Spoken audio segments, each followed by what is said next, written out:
Y aquí estamos ya de regreso para dar inicio a la mesa redonda que hemos titulado Desafíos y grandes retos del periodismo científico. Pues sí, a partir de la pandemia del COVID-19. ¿Qué se ha ganado? ¿Qué se ha perdido? Para esta mesa tenemos el privilegio de contar con la presencia de Nelly Dapol, ella es comunicadora científica de Chile, de Lucy Freire, periodista desde Ecuador, de Pablo Correa Torres, periodista científico de Colombia, Marcela Cantero Vázquez, periodista de ciencia en Costa Rica, Argelia Ferrer, doctora en periodismo en Venezuela, y también está con nosotros y será el moderador de esta mesa, nuestro gran amigo y colega Iván Carrillo, periodista de ciencia aquí en México. A todas, a todos les doy la bienvenida y te cedo la palabra, Iván, para que seas tú quien modere esta mesa y bienvenidos todos. Muchísimas gracias, Enrique. Gracias a todos por atender esta mesa, desafíos y grandes retos del periodismo científico a partir de la pandemia. Ese es el título corto que se le ha puesto a esta mesa, pero yo creo que me quedaría con la palabra desafíos y grandes retos, que siempre tiene el periodismo y el periodismo especializado, y sin duda este fenómeno de la pandemia pues ha representado ventajas, pero también ha puesto en evidencia algunas grandes carencias cuando hablamos de medios. Todos nuestros invitados panelistas tienen un currículum larguísimo que no vamos a agotar el breve tiempo que tenemos aquí. Mejor vamos a escucharlos. Vamos a intentar que esto sea una conversación que pueda profundizar, pero que también sea ágil y sin más, abiertamente planteo quién me puede dar un contexto nacional, regional, de cómo se ha vivido este fenómeno en los medios de su país, qué fenómeno observamos cuando nos enfrentamos a esta necesidad ingente de la sociedad de comprender desde lo más básico, desde qué es un virus, hasta su poder de contagio, desarrollo de vacunas, etcétera. No sé quién, Argelia, Pablo, adelante. Venga, Bueno, Argelia, ya sonreíste y las sonrisas siempre salen caras. Bueno, muchos saludos y muchas gracias por esta invitación que me permite compartir con colegas de América estas inquietudes que tenemos, ¿no? A mí me parece que uno de los principales retos que hemos enfrentado ha sido el cambio de modelo de comunicación periodística tradicional de unos emisores a múltiples receptores a este asunto que nos traen las redes, que son los emisores múltiples. Y lo que eso ha conllevado con respecto a que el ciudadano se enfrenta a muchas versiones de distintas fuentes, muchas de ellas no oficiales, sin la suficiente preparación, sin la suficiente, vamos a decir, educación para poder discriminar y discernir cuando la información es realmente veraz, cuando la información es de fuentes confiables. Las redes a todo el mundo le llegaron de manera sin preparación. No teníamos preparación para poder discriminar. Si nosotros los periodistas tenemos un poquitico más de criterio, eso no lo tiene la mayoría de la gente que no conoce cómo funcionan estas agendas, ¿no? Inclusive las agendas ocultas, que nosotros los periodistas también las ignoramos. Entonces a mí me parece que uno de los principales retos que hemos vivido como periodistas y como ciudadanos ha sido el modelo de emisores múltiples que conlleva la presencia de las redes sociales y que ya la gente no se informa solamente por los medios de comunicación tradicionales, sino que mucha gente acude al WhatsApp, al Telegram, a lo que sea, para informarse. Y si antes la gente decía, es verdad porque salió en el periódico, o es verdad porque lo escuché en la radio. Ahora mucha gente ingenuamente dice, pero si es verdad, yo lo leí en internet. Bueno, en principio, eso es uno de los retos que considero como de los más difíciles, ¿no? Muchas gracias, Nélida. Bueno, rápidamente has planteado este cambio de modelo y algo bien importante, el subtexto, el rigor periodístico, ¿no? Como herramienta de credibilidad. Nélida, levanta la mano. Gracias, Iván. Yo creo que todas las disciplinas se enfrentaron a grandes cambios, no solamente el periodismo. Yo soy de Chile, vengo de Chile y no soy periodista de formación inicial, pero sí soy comunicadora científica. Y hasta hace 2 días era presidenta de ACHIPEC, la Asociación Chilena de Periodistas y Profesionales para la Comunicación de la Ciencia. Así que me tocó estar en ese rol de liderazgo de nuestro gremio durante toda la pandemia hasta, como les digo, hasta ayer realmente. Y uno de los desafíos que yo creo que se enfrentó el periodismo fue una exacerbación de algo que ya venía pasando, que mencionó ahí la colega Argelia, que fue esta búsqueda de información más que nada en canales digitales. Y yo creo que eso ya venía pasando hace rato, pero se intensificó con la pandemia. Y debido a la infodemia, ¿no es cierto?, a esta especie de avalancha de información que nos llegó a todos y todas, la gente también empezó a desconfiar porque se hablaba ya mucho de las noticias falsas, que un día, incluso noticias que no eran falsas, un día mascarillas sí, al día siguiente mascarillas no, había mucha incertidumbre que es permanente en la ciencia jamás elimina todas las incertidumbres, lo que pasa es que no la enseñan así, en la escuela, en la enseñanza se enseña la ciencia como una especie de monolito que llega siempre a la verdad y no es así, y la gente lamentablemente por ello termina decepcionándose de la ciencia. Y las personas empezaron, claro, como siempre, no como siempre, como en los últimos años, a acudir a esos canales digitales, pero yo creo que una cosa que yo vi con preocupación en algún momento fue justamente lo que mencionaba Argelia, que la información empezó a correr más rápido en canales grupales, pero no abiertos, en WhatsApp, en los grupos de WhatsApp, en los grupos de Telegram, entre personas que ya se conocen. Y yo creo que no es como la colega decía, antes decíamos, es verdad porque lo leí en el diario, tal vez generaciones mayores todavía lo dicen, después es verdad porque lo leí en internet, y ahora, lo que yo veo ahora es que la gente dice, tiene que ser verdad porque lo dijo alguien que yo conozco, en quien yo confío, que es parte de mis grupos cerrados de WhatsApp, por ejemplo. Pero si lo compartió la no sé cuantito, y la no sé cuantito es muy educada, y yo creo que ese es el factor de credibilidad que está dando vueltas ahora. Y una vez lo comenté con una colega periodista de medios y ella me dijo, yo hace 15 años hice mi tesis de periodismo en el mismo tema, solo que no existía en ese momento esta mensajería de grupos cerrados, pero a lo largo de la historia han habido otras instancias de comunicación que transmiten mensajes en grupos cerrados, que generan este tipo de confianzas a veces no colocadas en el lugar correcto. Entonces, si uno mira un poco la historia de la comunicación, esto ya ha pasado y ojalá que aprendamos un poco de esos errores y que también miremos las teorías conspirativas de una manera un poco más humana, diría yo. Yo creo que es un error pensar que las personas que reparten información falsa o los grupos antivacunas son siempre gente que como que busca el mal, a veces incluso los caricaturizamos.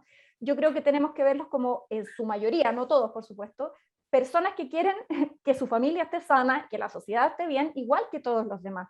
Conozco personas antivacunas que son médicos, que son parte del colegio médico, conozco doctores en biología que son antivacunas. No hay necesariamente una razón de ignorancia detrás, sino que yo siento que hay una desconfianza generalizada hacia las instituciones, que como decía el expositor anterior, muchas veces merecida, la industria farmacéutica se merece esa desconfianza muchas veces. Entonces yo creo que tenemos que dar vuelta a los argumentos y pensar por qué existe una desconfianza de las personas y cómo ir enseñando la ciencia de una manera en que las personas tengan expectativas razonables sobre ella. Yo creo que eso debiese ser nuestro foco. Muchas gracias, Nélida. Ahora, yo creo que hemos tenido un buen contexto con respecto al comportamiento de la audiencia y la forma en que se mandaban los mensajes, pero me parece que para que esta mesa cumpla su función, podríamos ahora dirigirnos hacia el papel del periodista científico, cómo se vivió o cómo se ha vivido esto y los retos que establece el periodismo de ciencia. Y bien importante, ¿qué sucedió en los medios de comunicación de sus respectivos países o cómo vivieron esa experiencia ante la necesidad de informar sobre una especialidad o sobre varias especialidades y no contar con los profesionales en su staff. Entonces, no sé ahora si, a ver, ¿quién me está pidiendo la palabra? Bueno, no sé, Pablo, ¿tú cómo viviste esta... Lucy alzó la mano, Iván. Lucy está, perdón, adelante, Lucy. Tranquilo, gracias, gracias Iván y gracias por esta invitación al Instituto Global de Comunicación y Expresión Pública, en especial al licenciado Enrique Bustamante, su presidente.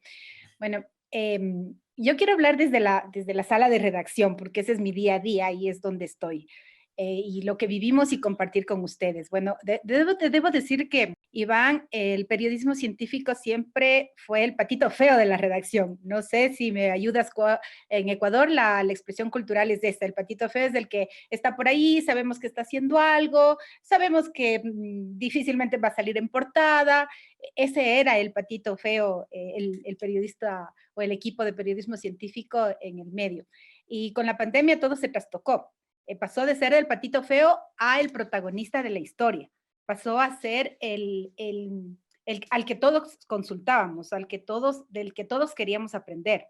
Se dio en las redacciones que muchas veces, si no se tenían periodistas especializados, tocó aprender en la marcha con un trabajo sumamente cargado, en tiempos súper limitados, pero que se logró de alguna manera no quedar rezagados, pero frente a las noticias con rigurosidad que debíamos presentar, porque sí se quedamos rezagados en el tema de rapidez y de inmediatez frente a toda esa avalancha, esa infodemia que sufrimos en las redes sociales.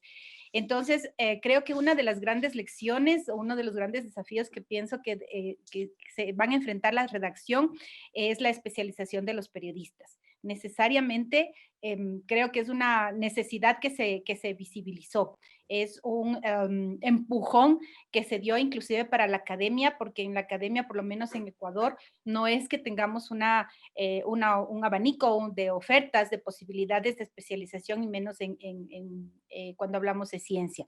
Entonces, nosotros en nuestra redacción lo que hicimos es intentar transversalizar el tema científico. ¿Cómo hicimos esto? Escogimos de los reportajes, y les voy a poner un ejemplo. La historia contaba de una señora de 5 hijos que vendía artesanías, confeccionaba artesanías, vendía en una plaza de turismo. Viene la pandemia, 0 ingresos obviamente, y ella tiene que reinventarse y desempolva su vieja máquina de coser y comienza a hacer mascarillas. Inicialmente la historia era en función de la familia, de una jefa de hogar que tenía que mantener a su familia, pero luego en una especie de periodismo colaborativo dentro de la mesa de redacción, comenzamos a incluir temas de ciencia dentro de ese reportaje, como las mascarillas, qué características debían tener, cómo la gente podía distinguir, qué decía la OMS, cómo se debía colocar, los niños, qué tipo de mascarillas podían usar, etcétera. O sea, logramos meter cápsulas dentro de los reportajes que inicialmente eran de tema general o de tema social, y con eso pudimos ver que se incrementó lectoría y captamos una lectoría que todavía en el medio no estaba considerada. Entonces, este tipo de reacciones de la gente, porque pienso que hubo cambios de comportamientos sociales con la pandemia y en todo lado. Desde el hecho de haber sido afectados en algunos derechos fundamentales como la libertad de salir, por ejemplo, que por nuestra propia salud, pero de todas maneras vimos franqueados ese tipo de derechos, provocaba reacciones y sigue provocando reacciones, como la polarización, por ejemplo. Entonces, en el periodismo científico, ese tipo de cosas se pueden tratar de mejor manera que con un periodismo general. Otro tema que me acuerdo en redacción tratamos, Iván. Si quieres, vamos a ceder la voz y regresamos contigo, Lucy, para poder escuchar a todos. Me parece muy interesante que pongas en esta mesa el tema de la transversalización de la ciencia, en la cobertura de fuentes, porque creo que ahí está una de las grandes oportunidades. Yo he insistido en varios foros como este, una de las grandes oportunidades para el periodismo de ciencia, sacarlo del gueto de la sección de ciencia e incluir la fuente en todas las secciones, porque prácticamente todas, desde la política hasta los deportes e incluso hasta las telenovelas, nos dan para hablar de ciencia. Fue el caso de Marcela Cantero, con quien yo tuve el gusto y el honor de colaborar durante la pandemia en un reportaje de un proyecto Historias sin Fronteras, donde abordamos la política pública y la ciencia. ¿Por qué no nos cuentas un poco de esto, Marcela, de la experiencia que se vivió en este ejercicio transnacional? Y luego te cedo la palabra a ti, Pablo. Claro, Iván, muchas gracias. Ya, gracias. Sí, efectivamente fue un reto, fue un trabajo para Historias sin Fronteras de Inquiries y un análisis del manejo de la pandemia en Centroamérica, desde Guatemala hasta Costa Rica. Lo interesante realmente es que la periodista especializada en ciencia y salud, la única fui yo, me rodeé de colegas, excelentes periodistas, pero más de otros campos de nacionales, digámoslo así, y entre todos el trabajo concluyó que definitivamente en nuestros países centroamericanos las decisiones que debían tomarse bajo criterios médicos, científicos y técnicos, ¿verdad? Rigurosidad de datos y de evidencia para el manejo de la pandemia, se estaba haciendo pues bajo decisiones meramente políticas, haciendo a un lado a los expertos y tomando decisiones pues en el gobierno quienes realmente no tenían esos conocimientos tan certeros, lo cual efectuó la decisión en un gobierno al final es política, por supuesto, pero política basada en expertos, unos más que otros. Lo importante es, más allá del trabajo, fue, digamos, el visualizar que efectivamente, pues, genial que habemos un grupo de periodistas especializados en ciencia y salud, pero el hecho que mencionó Iván es clave, lo transversal, y también cómo saber rodearnos nosotros de los colegas de economía y que ellos vuelvan a ver también nuestra especialidad para lograr trabajos más enriquecedores y con un mayor aporte para la información final. Por ejemplo, ahora ustedes mencionaron el tema de las redes sociales y hay cosas muy positivas de las redes sociales también. Las redes sociales son ahora un canal inevadible para los públicos, muchos de los cuales están ahí conectados. Hay experiencias en Brasil usando WhatsApp para dar información ajustada a un público más joven. Hay experiencias de proyectos, digamos, contra noticias falsas que atravesó desde Argentina y Costa Rica. Hubo, pues, algo de varios países. Estuvo chequeado de Argentina, estuvo La Nación con su proyecto No Coma Cuento. Entonces, siento que ajustarnos a estos tiempos tan rápidos, tan acelerados, es el mayor reto, no solo para los periodistas científicos, para todos nosotros periodistas que debemos enfocarnos en dar una información lo más precisa posible. Y los periodistas científicos debemos aprovechar este momento, no porque la pandemia va a pasar, el virus se queda, pero este momento de la pandemia pasará para seguir ahí en la primera línea también informativa, ya que ganamos este espacio. Gracias. Gracias. Y antes de pasar la palabra a Pablo, voy planteando eso precisamente como siguiente pregunta para esta mesa, que es, ¿representará este auge del periodismo de ciencia una nueva tendencia informativa o simplemente llegará esa nueva normalidad y todo regresará a su cauce? Veremos al periodista de ciencia convertirse nuevamente en el patito feo de las redacciones. Entonces planteo eso para que lo discutamos ahorita más adelante. Adelante, Pablo. Bueno, hola Iván, muchas gracias por esta invitación y a mis colegas de toda Latinoamérica. Yo comenzaría recordando, por ejemplo, en Colombia, los periódicos que nacen en el siglo XIX, como El Espectador, donde yo trabajaba. Cuando uno mira esas primeras ediciones, decían periódico político, económico y cultural, y nunca decía ciencia.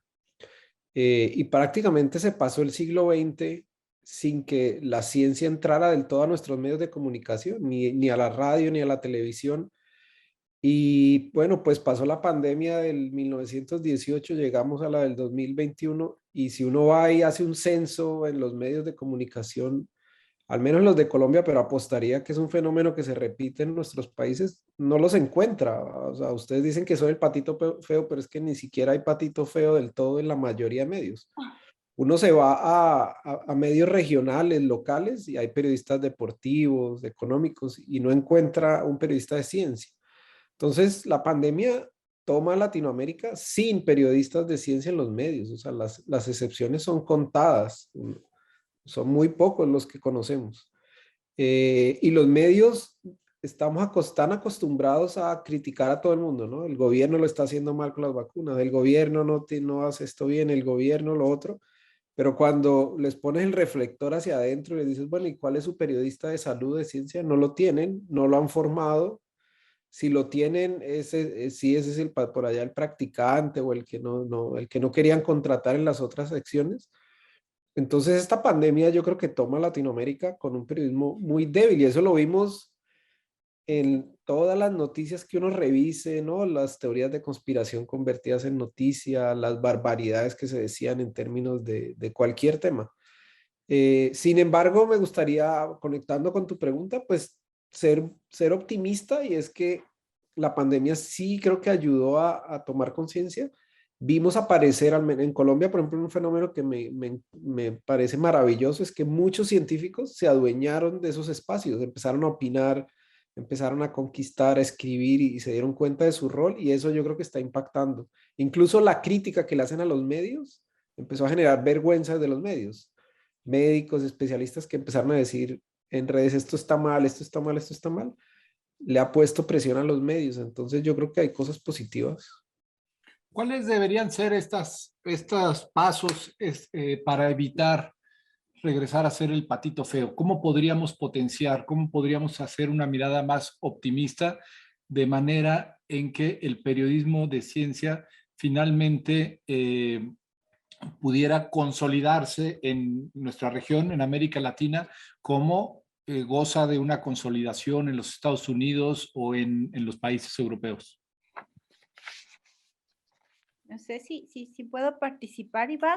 Adelante, Lucy. Primero va Nélida y yo luego.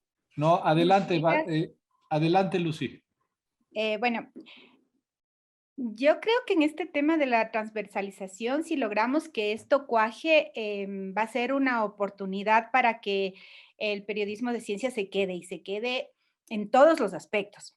Hay que trabajar mucho en eso. ¿Y por qué? Porque a la final lo que descubrimos en esto de la pandemia es que nos convertimos en el puente entre los datos científicos, la sociedad y la política. O sea, fueron 3 escalones que no podemos evitarlo, y los únicos que pueden afrontar eso son los periodistas de ciencias. O sea, no tenemos que darnos muchas vueltas para poder confirmar eso, ¿no? Los datos que procesamos los periodistas de ciencias y que les hicimos de una manera amigable, asequible al lector común, a la audiencia común, les permitieron a los políticos tomar decisiones, inclusive y a las audiencias acatar esas decisiones, inclusive cuando no le hacían mucho caso a la ciencia. Entonces, si logramos nosotros afianzar esa corresponsabilidad, anclando el periodismo de ciencias a resolver situaciones cotidianas de la gente, como en esto de la mascarilla, cuando logramos ser útiles a cortísimo y a mediano plazo con nuestras piezas periodísticas, yo estoy completamente segura de que el periodista de ciencia se va a quedar. Ser el puente no es fácil, porque obviamente nos toca contribuir a la formación de audiencias críticas y bien informadas, ¿no? Aumentando la cohesión social en vez de polarizar y agitar. Si en las redes se agitan y se polarizan, aquí en los medios tenemos que hacer prácticamente lo contrario, cohesionar. Ese puede ser un mecanismo de un mecanismo que puede resolver el tema de fragmentación y desestabilización en las redes y lograr que nos crean. Porque el punto del periodista de ciencias también es que sea tan asequible que nos crean, que nos convirtamos en una necesidad y que estemos mano a mano, que no estemos acá. Otra de las cosas que pasó en la pandemia es que se cayó el tema de que la ciencia estaba por ahí arriba, inalcanzable, y el periodismo de ciencias también tiene que bajarse de esa nube y anclarse de hombro a hombro, de mano a mano con el lector. En Colombia, y está aquí alguien de Colombia, Pablo creo, hace años, en El Espectador, justo en el periódico hicieron bueno, yo estuve unos días por ahí, compré el periódico y me encontré algo súper chévere que no sé si lo sigan haciendo, pero me pareció genial. La página dedicada a ciencia lo titulaban como Vida. Y eso era, para mí fue impactante porque lógico, cuando tú titulas Vida, hay un cambio inclusive de aceptación o de animarse a leer que si le titulaba Ciencia y Tecnología. Entonces, a veces poner el título ciencia como que te asusta, te dicen, no, eso no es para mí, eso es para los doctores, eso es para los ingenieros, no es para el lector común. Pero con el solo hecho de cambiar la titulación, le das a la gente la oportunidad de decir, bueno, vamos a hojear a ver qué dice. Y si la pieza periodística está bien redactada con un lenguaje que le permita entender sin complicarse mucho y que además sea útil y le resuelva un problema cotidiano, obviamente los periodistas de ciencias estamos para quedarnos. Entonces sí es un reto interesante conocer la audiencia y la lectoría para la que escribes. Muchas gracias, Lucy. Adelante, Nélida. Estoy completamente de acuerdo con todo lo que acaba de decir Lucy. Acá en Chile tenemos un periódico que se llama Las Últimas Noticias, que es un periódico bien popular y con muchos chistes, no es considerado un periódico muy serio. Y por mucho tiempo las científicas y científicos de hecho se negaban a darle entrevistas. Decían, no, si es para el Mercurio, la Tercera, pero no, a Las Últimas Noticias no. Hasta que Las Últimas Noticias empezó a engrosar su sección de ciencia muchísimo. De hecho, muchas portadas de ese, y esto es antes de la pandemia incluso, muchas portadas son de temáticas de ciencia. Y eso no lo hizo este periódico solo por amor al conocimiento, lo hizo porque vende, lo hizo porque interesa. Las encuestas de percepción pública de la ciencia y tecnología que se han hecho aquí en Chile rompieron el mito de que a las personas no les interesa la ciencia, les interesaba mucho más de lo que todos nosotros, que incluso dentro del ecosistema de la ciencia pensábamos. Entonces estoy súper de acuerdo con que hay que seguir presentándole a las personas la ciencia de una manera que evidencie su cotidianeidad, porque una cosa es tener el discurso de que la ciencia está en todas partes, que lo está, pero otra es hacerlo patente en sobre qué escribimos.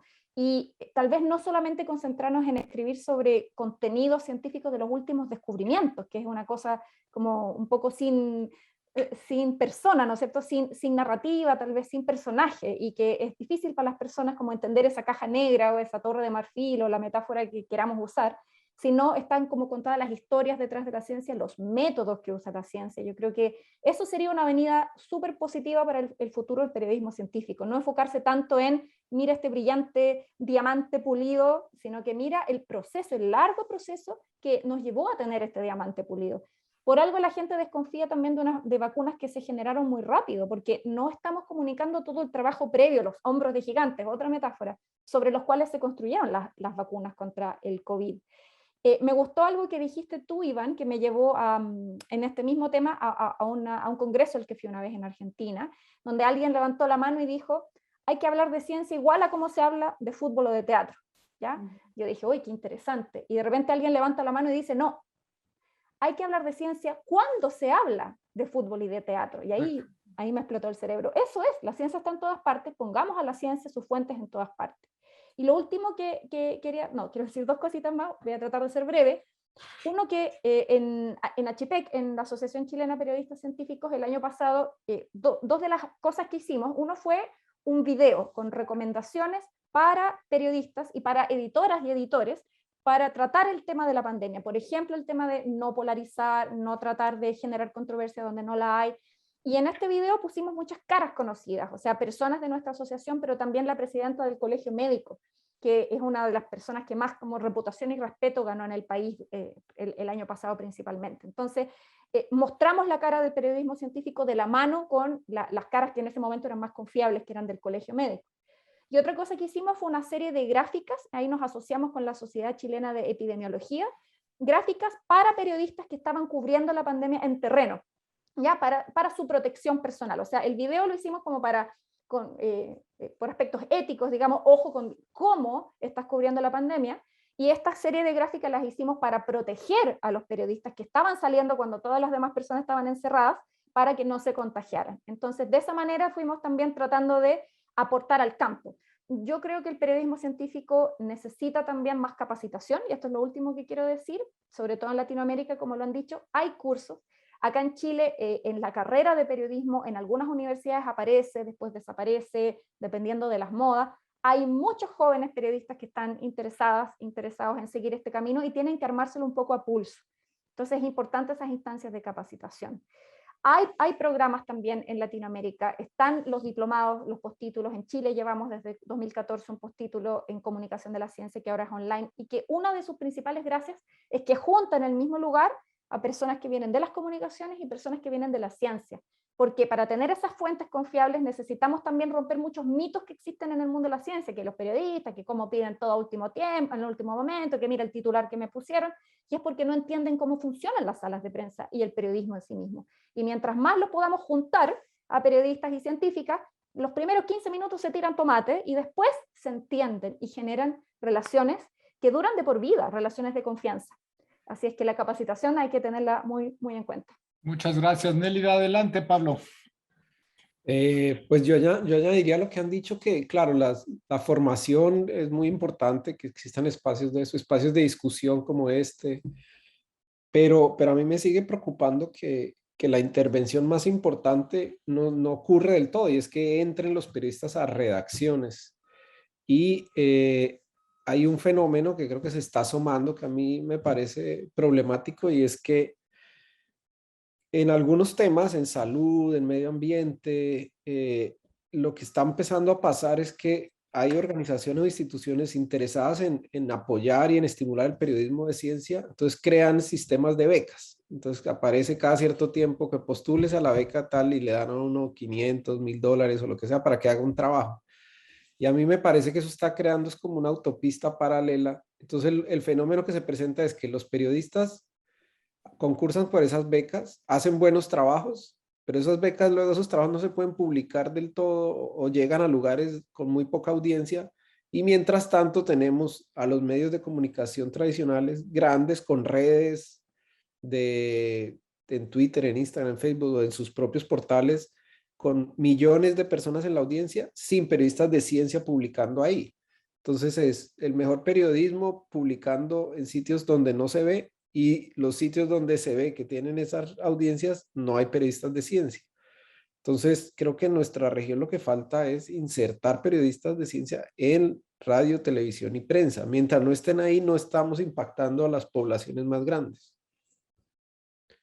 Totalmente de acuerdo, Pablo, con lo que dices, ver estos espacios de amplia difusión de la información, pero acotados y donde consideran que no es necesario contratar a un periodista especializado. Creo que todos lo hemos vivido en nuestros países. Incluso yo tengo algunos casos donde a raíz de la pandemia, a los primeros que echaron a la calle fueron a sus periodistas de ciencia. Créase o no se crea. Entonces, a ese grado se puede llegar. Va a Argelia, adelante.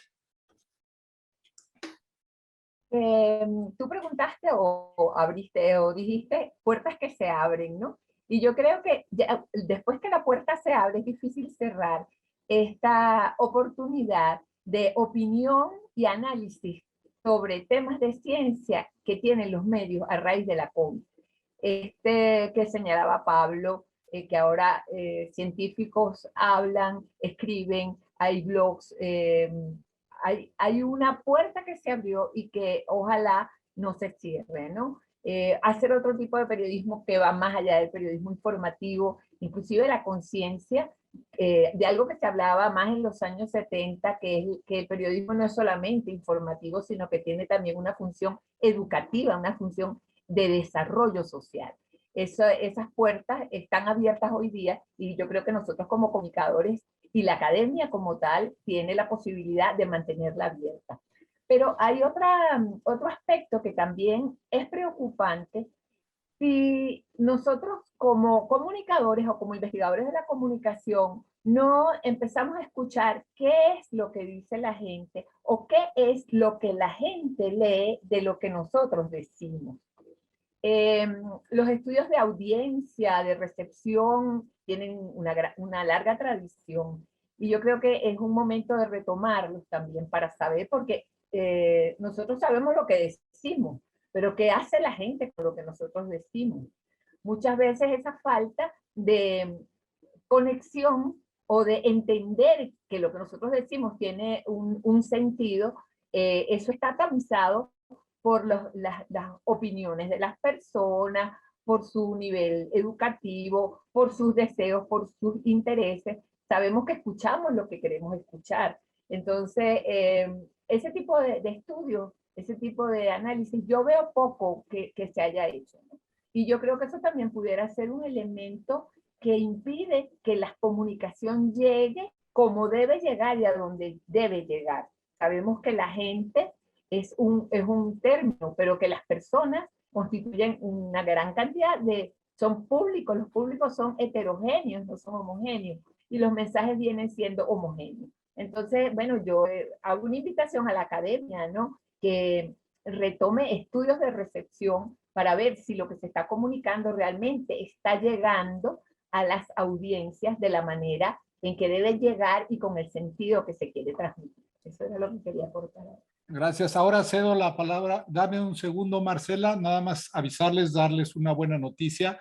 Nuestro amigo Enrique Bustamante nos acaba de regalar 15 minutos, o sea, esta mesa durará hasta las 12:15. Ojalá todos se puedan quedar y que nos dirijamos en este tiempo extra un poco hacia una visión a futuro inmediato, no al periodismo de ciencia dentro de 100 años, sino al periodismo de ciencia que debería de suceder en los próximos lustros, que, como sabemos, están marcados ya por la agudización de otra crisis, la crisis ambiental, donde es indispensable y urgente comenzar a hacer ejercicios efectivos de comunicación. Entonces, un poco vernos hacia allá pensando en la credibilidad y en la precisión como estos grandes activos del periodismo de ciencia, pero agregaría yo también el componente de la creatividad. No basta solo reunir la información, hay que saberle dar el giro creativo para impactar en las audiencias y también visualizando su impacto no solo en el gran público, sino en los sectores estratégicos, aquellos que pueden mover la aguja por decisiones políticas, legislativas, presupuestales, etcétera, ¿no? Entonces, ¿cómo visualizan este papel del periodismo en esta comunicación mucho más efectiva en la transformación de política pública, en la transformación de decisiones trascendentales que tendrán que ser tomadas sí o sí si queremos encarar otras crisis u otras pandemias? Y ahora sí, Marcela, y ahí dejo el tema para los 15 minutos que nos quedarán. Sí, tal vez voy a aprovechar, Iván, para retomar ese punto que está planteando y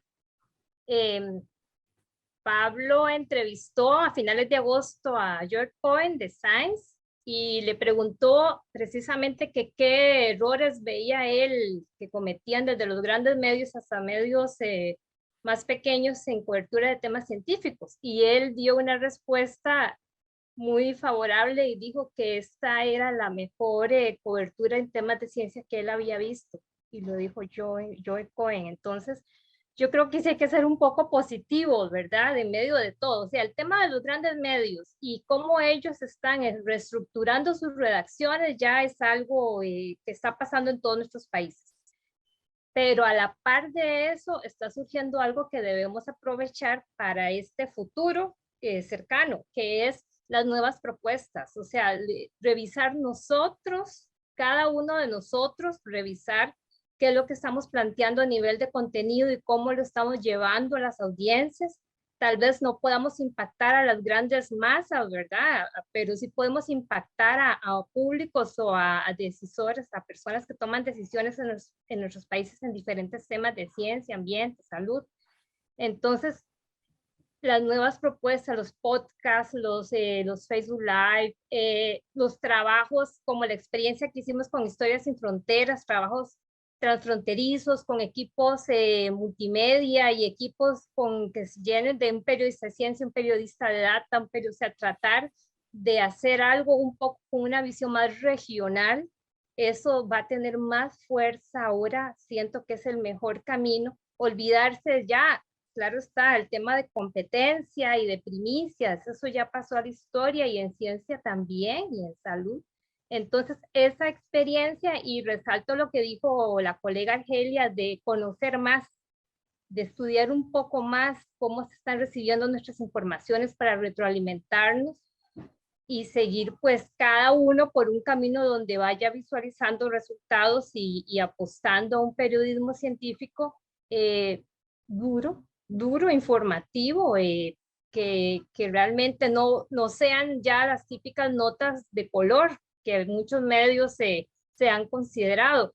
Y pues no sé si Costa Rica tiene una experiencia diferente. Yo trabajé muchos años en La Nación, que es el medio de referencia de Costa Rica, y yo nunca me sentí el patito feo. No sé si porque fuimos en la sección que tuvimos muy perseverantes.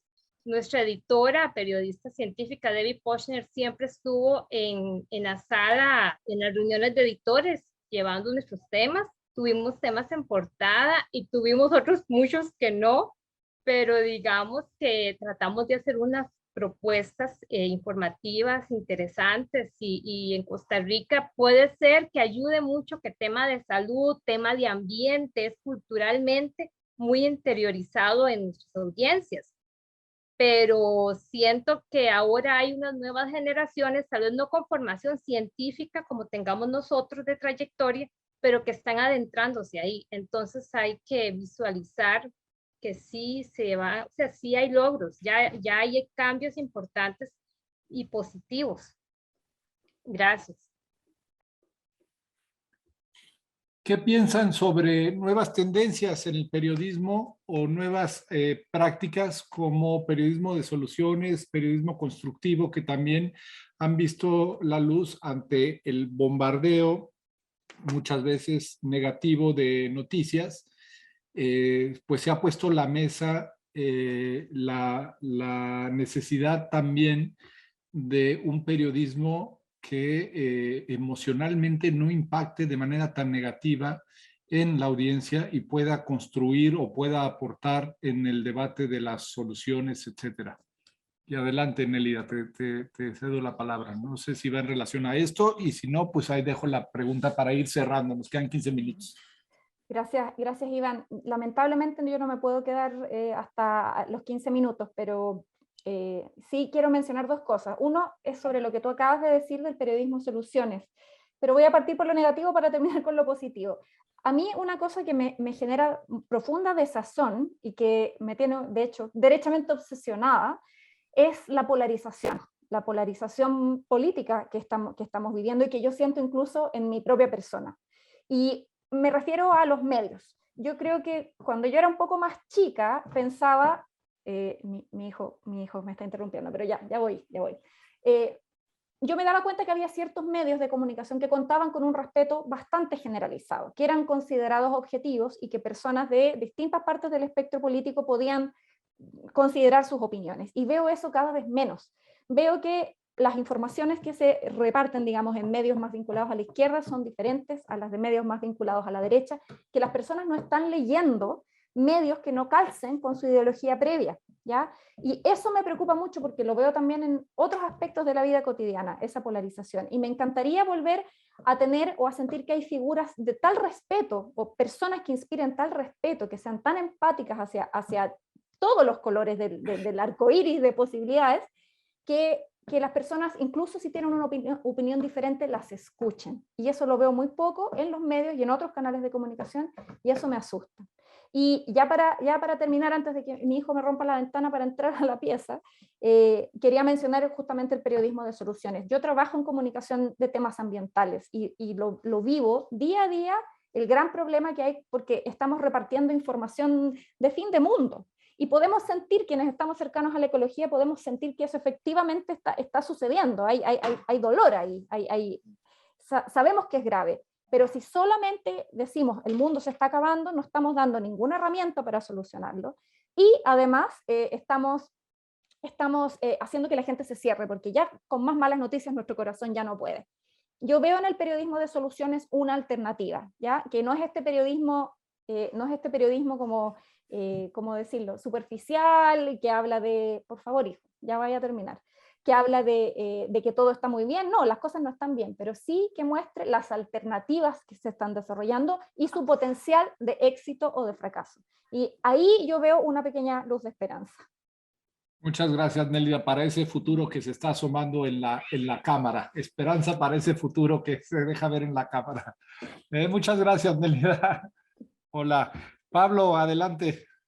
Pues no, muy interesante todo lo que han dicho, me sumo a lo que decía Nélida. Yo añadiría un desafío, Iván, y es que quizás el periodismo de estos próximos años va a tener que aprender también a desafiar a ciertos activismos anticientíficos. O sea, estamos viendo que por el nombre de buenas causas se configuran movimientos que también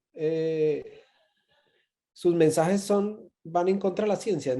Por ejemplo, en el tema ambiental, al menos aquí en Colombia, y supongo que está ocurriendo en otros lugares, se está viendo el choque, por ejemplo, entre grupos de ecólogos frente a distintos temas y animalistas. Entonces, los periodistas tradicionalmente podrían haber sido mucho más empáticos en el cubrimiento de temas de animalistas y de repente están apareciendo estos choques y la pregunta es cómo los vamos a afrontar y cómo vamos a desafiar de nuevo como periodistas científicos a los grupos que generalmente no estábamos acostumbrados a hacerlo. Estábamos acostumbrados a que entonces es muy fácil confrontar mineras, es muy fácil confrontar grupos antivacunas, pero ¿qué pasa con los que están extendiendo mensajes que no están de acuerdo a la evidencia en otros lugares? Entonces yo creo que ahí hay un desafío.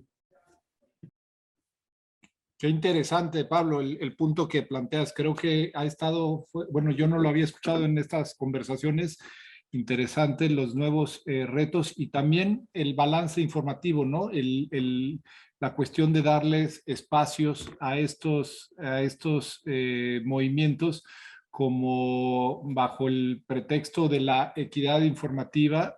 Y pues creo que se abre ahí un debate muy interesante. ¿Realmente merecen estos espacios grupos pseudocientíficos o abiertamente anticientíficos, no? Adelante, Lucy. Bueno, un poco para abonar lo que Pablo dice, yo creo que también otro de los retos, o más bien desafíos que tiene el periodismo científico es promover la deliberación frente a la avalancha informativa.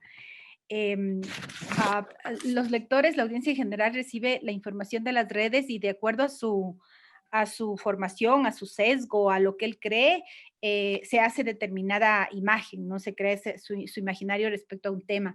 Pero cuando tú le ofreces ya como medio de comunicación piezas que puedas vos confrontar, él tiene la posibilidad de deliberar, ¿no? De decir, esto me ofrece acá y hacerse un concepto tal vez diferente.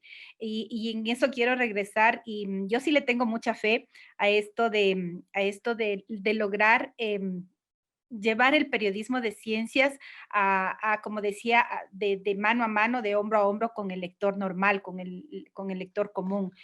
Yo confío mucho en eso porque eso va a permitir que la gente vaya apostándole a conocer más, inclusive sin darse cuenta, ¿no? No quiero decir con esto que los lectores no tienen conciencia, pero el momento que yo les contaba la historia que hicimos en el periódico y hicimos en la página de deportes, metimos por primera vez un artículo de ciencia y era porque se abrió los campeonatos de fútbol y en eso le metimos el tema de todos los mitos y verdades de los pulmones con respecto a la COVID, ¿no? Y resulta que en la reacción de la audiencia, el fútbol quedó totalmente de lado y tuvimos que preparar un mega especial de doble página sobre el tema de los pulmones y sobre el tema científico del tratamiento y todo, bueno, las relaciones del COVID. Entonces, sí le pongo yo mucha fe a este tipo de trabajo periodístico de mano del lector, porque ya cambiaron las cosas, Iván. Ahora, antes, las redacciones éramos un búnker y nosotros creábamos los contenidos y las temáticas y discutíamos. Ahora es al revés. Las audiencias muchas veces nos dicen lo que quieren, de lo que quieren que investiguemos. Las audiencias nos dicen lo que queremos que escribamos. Entonces, si asumimos el periodismo científico, el tema de la deliberación, de promover la deliberación, es un puntal especial y una oportunidad más para quedarnos, porque ningún otro tipo de periodismo provoca la deliberación como provoca el periodismo científico. Muchas gracias. Con esto estamos concluyendo esta mesa que se extendió, me parece que a favor de la profundidad y del detalle. Sin duda, muchos temas que tenemos que analizar, pero de momento yo agradezco mucho a Enrique Bustamante abrir este espacio tan necesario también para los periodistas, para estar en sintonía, para conocer tendencias, para plantear preocupaciones. Lucy, Argelia, Marcela, Nélida, Pablo, en verdad les agradezco su presencia y ahora cedo la palabra a Enrique Bustamante que quiere cerrar esta mesa. Muchas gracias por haber estado aquí. Iván, muchísimas gracias. Y pues yo nada más quiero tener dos conceptos fundamentales y que me parece importante compartir en este momento y ante la presencia de nuestros amigos latinoamericanos que generosamente han participado con nosotros a lo largo de estos talleres y decirles que este tipo de ejercicios son muy valiosos. Este tipo de ejercicios tenemos que tenerlos de manera permanente y que además pues, nos sirvan para presionar de manera local en cada uno de nuestros espacios para saber que pues, hay otros países que están sufriendo circunstancias similares dentro de los temas periodísticos y que tenemos que salir adelante a partir de los casos de éxito que ya se presentan. Las organizaciones gremiales, hace unos minutos hablaban de Achipec, que me parece una de las organizaciones de periodismo científico más activas que tenemos en la región. Todas las de ustedes son muy activas, yo conozco varias, pero yo creo que ese es el verdadero objetivo de estos talleres, el que además de poder intercambiar y conocer, nos sirvan estos ejemplos para que nuestros editores identifiquen estas necesidades que además compartimos de manera regional y que esa voz que hoy pues es importante a partir de las reflexiones tan profundas que ustedes han hecho, se amplifique en cada uno de nuestros países con una visión mucho más regional y absolutamente necesaria para nuestras audiencias. Y comentarles también como una reflexión final, el hecho de que en México, la Universidad Nacional Autónoma de México ya tiene una maestría en comunicación con especialidad en periodismo científico. Me parece también que es muy importante que podamos impulsar desde la academia, desde la parte de la formación, pues la especialidad y que se vean las áreas de oportunidad que existen en los medios, en los grandes medios, llamémosle tradicionales, pero también en los espacios digitales que hoy, sin lugar a dudas, han ganado un espacio dentro de nuestras audiencias y ya lo referían ustedes al momento en que muchas personas han generado pues un alto nivel de seguimiento y de credibilidad frente a las redes sociales y los medios independientes y que ahí también tienen que estar incrustadas personas con capacidad, con talento, pero sobre todo con formación, con esto que ustedes han venido hablando a lo largo de la mesa, ética, investigación, profundizar en los temas hacer un periodismo de investigación requiere conocimiento, requiere técnica y por supuesto educación. Entonces, esas dos reflexiones las dejo sobre la mesa para que cada uno de ustedes o la persona que quiera hagan pues algún mensaje final y decirles que muchísimas gracias por haber estado con nosotros en este cierre 2021 de los talleres de periodismo científico que estamos organizando y que por supuesto el próximo año seguiremos juntos haciendo más cosas. Quiero solamente decirles que esta ampliación del tiempo fue gracias a la autorización del doctor Trujillo Roldán, que será nuestro conferencista magistral de cierre, y él fue el que me autorizó, pues, desplazar unos minutitos su conferencia, agradeciéndoles a ustedes que desde todos sus países nos acompañan el día de hoy. Así que, pues lo dejo abierto para un mensaje final y agradecerles a todas y a todos. Les propongo, quedan 1 minuto, si acaso 2, tomamos 20 segundos cada uno para una palabra de cierre, para llevar, que se lleven una última idea y arrancamos con Marcela.